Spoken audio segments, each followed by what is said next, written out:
What's up guys, and welcome back to another episode of the Bundesliga career mode. This is episode number 53 and we're starting today's episode off on the back of our 1-0 victory over Köln out of the Champions League to Manchester City in the last 16 after our 3-0 loss away at the Etihad and 4-0 over 2 legs, which I thought was quite a harsh aggregate scoreline. I don't think 4-0 was really reflective of how the 2 legs went, especially the first leg at the Schuko Arena, but 3 straight wins in the Bundesliga, 3 straight clean sheets, I think, for the first time all season long. And with 8 games to go, Bielefeld are topped by a point. So for the opening game of today's episode, this was a massive one. Bayern Leverkusen, 8 games remaining, 9 points behind us in the table. To put it plainly, they were the league leaders in the first half of the season. And if they're going to win this championship in the absence of Bayern Munich, they needed to win this game. So heading into this one with Leipzig, only a point behind. Both teams desperately needed the win. If they're going to be champions come the end of the season, they had to win this game. A draw simply would not be enough.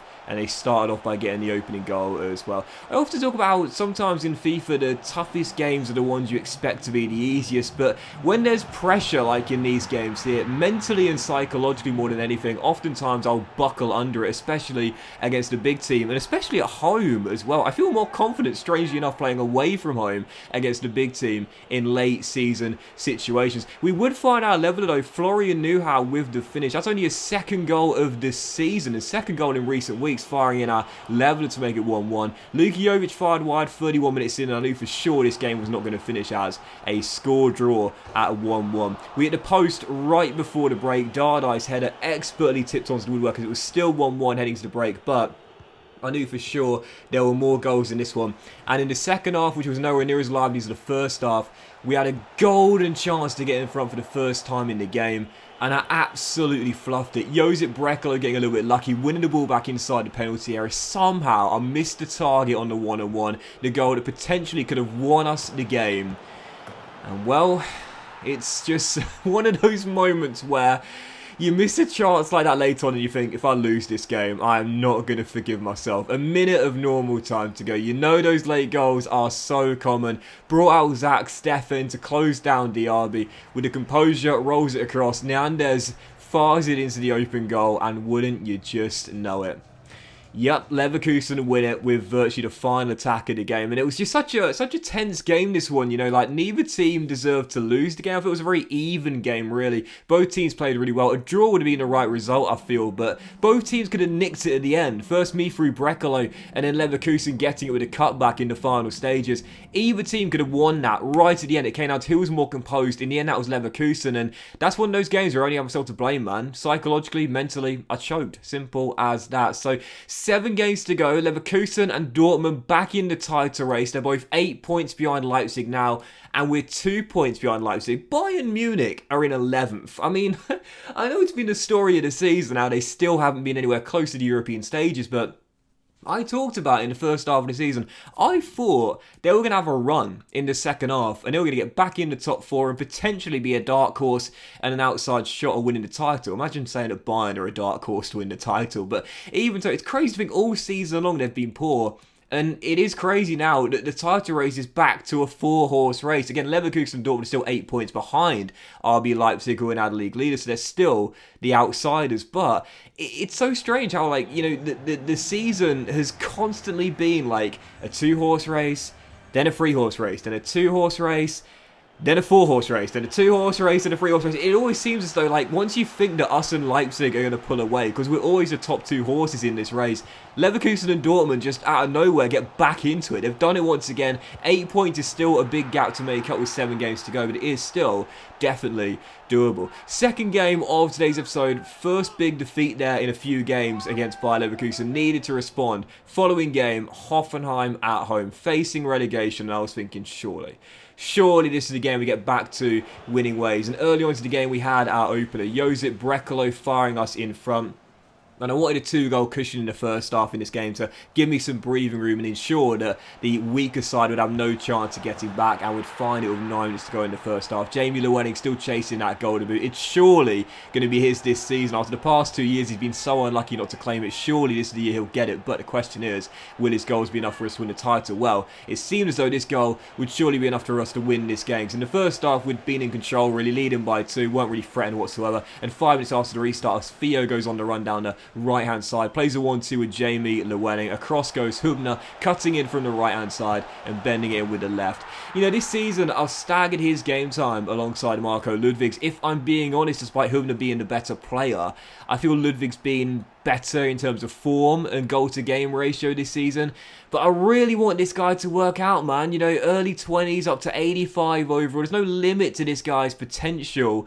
Same for Ludwig, to be fair, but I really want Hubner to work out as a bargain buy on a free transfer. He gets a goal though to make it 3-0, and for sure I thought the points were in the bag at this point. But having said that, whilst we did recently have 3 straight clean sheets defensively, I am still leaking goals left, right and centre. It is so ironic, man. You know, I chose Arminia Bielefeld because I wanted to defend like they do in real life. They are such a defensive unit and so solid at the back. I really wanted to make myself a better defender using this team. It's not worked out. It's just FIFA 22, man. I just got to accept it. It's how the games go. They are goal gluts for the vast majority of the time. And Hoffenheim, to be fair, almost hit back. 2 great chances from set pieces here late on, but a couple of fantastic saves by Zach Steffen kept us still leading by 2. Had Hoffenheim pulled the goal back there to cut the gap to 1, I have to say I would have been feeling quite nervous at that point. From the goal kick, though, we'd pass out with Steffen and work our way out from the back. Piper finds Dardai, his CB partner, and eventually we offload the ball out towards Wagnerman down the left-hand side. It's a great through ball to find Robin Hack in behind the fullback down this left-hand side. You know, Hack is so dangerous once he gets in behind,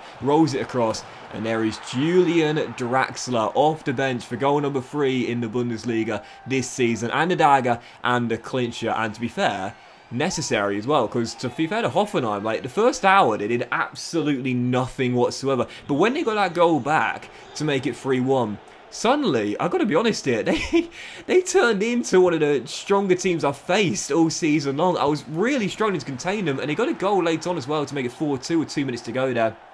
I'll be honest, a little bit fortunate. 2 ricochets deflecting right back into the path, and the finish was pretty simple as well against the oncoming Zach Steffen. But 4-2 the final score, and to be fair again to Hoffenheim, again it took them an hour to get going, but once they did get going, they were very hard to stop. Had their finishing been better and Steffen not bailed me out, they could have come back from 3-0 to claim a point in that game. In the end, thankfully as it is, we get the victory and return to top of the table as well. It continues to change. Leverkusen and Dortmund still 8 points behind now us, 7 points behind Leipzig as we go 1 point clear of RB Leipzig with 6 games to go, and also have the slightly better goal difference record as well. Or is it slightly worse? I think it's separated by 1. Regardless, it's what I'm trying to say is it's really, really tight. 1 goal, 1 point, separating the top 2. Leverkusen and Dortmund 8 points behind us, 7 behind Leipzig. They are still in the title race, but once again, it does feel as though, like it has felt for most of the season, even when Leverkusen and Dortmund have got back into it, it is going to be either us or Leipzig who win the title. And for us, we know if we win our remaining 6, we are Bundesliga champions. And I bottled it last season, absolutely choked it. We had an 8-point gap halfway through, and I choked it, and we lost on the final day to Bayern as they won the title, losing 2 of our 3 final games. I'm not going to let it slip once again. Third and final game of today's episode. Firth right now struggling to keep themselves up after their promotion last season.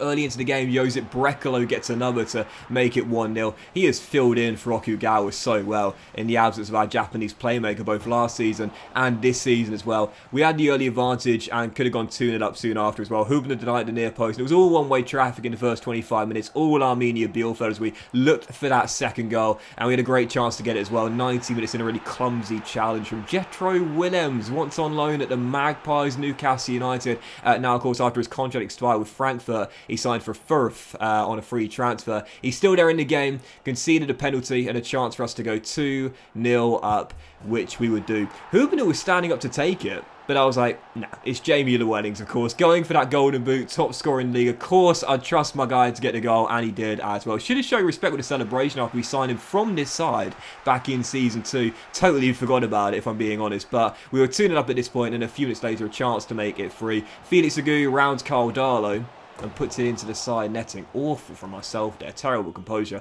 as I put the shot wide. So still leading by 2. To be fair, despite the miss there, we were still in full control in the first half an hour. A few minutes later, a chance to go 3-0 up. Great little offload here from Josep Brekler. That first time through ball's brilliant. Who's there on the end of it? Jamie Llewellyn. This time I show respect and remember to do so. Llewellyn with the goal. Second of the game, second against his former team. Bielefeld 3-0 up on Fürth, and the point surely in the bag in the first half. But just like against Hoffenheim, despite leading by 3, we would give our visitors a sniff and a chance back in the game.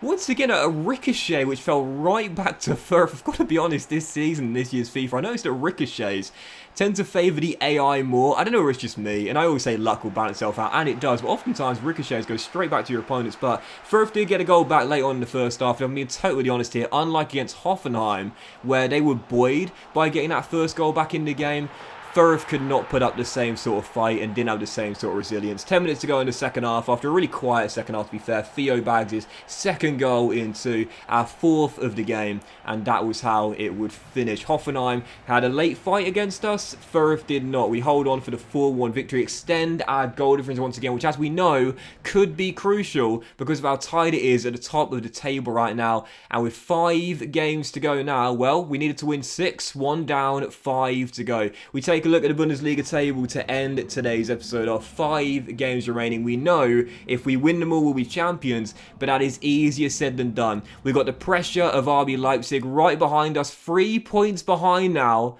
but still definitely able to catch us up. Dortmund 8 points behind. I don't think Leverkusen going to make it now, 10 points behind with 5 games to go, but Leipzig's still our closest threat, and our final 5 games are far from easy as well. We still got to go to Stuttgart, having a great season, chasing European football. Bayern Munich away will still be tough, haven't beaten them in the series so far. Hertha Berlin, our rivals Bochum, and Mönchengladbach both away. 4 away days in our final 5 clashes, all tough ones. We might be top, but the season's far from over, and after last year's bottle job, I'm taking nothing for granted. But that will end today's episode of the Bundesliga career, guys. Big thank you for watching. Hope you have enjoyed. If you have, then please do drop a like. Much love to you all. Have a fantastic day, and I'll see you for another episode of the season, as we could potentially be champions or lose our lead very soon.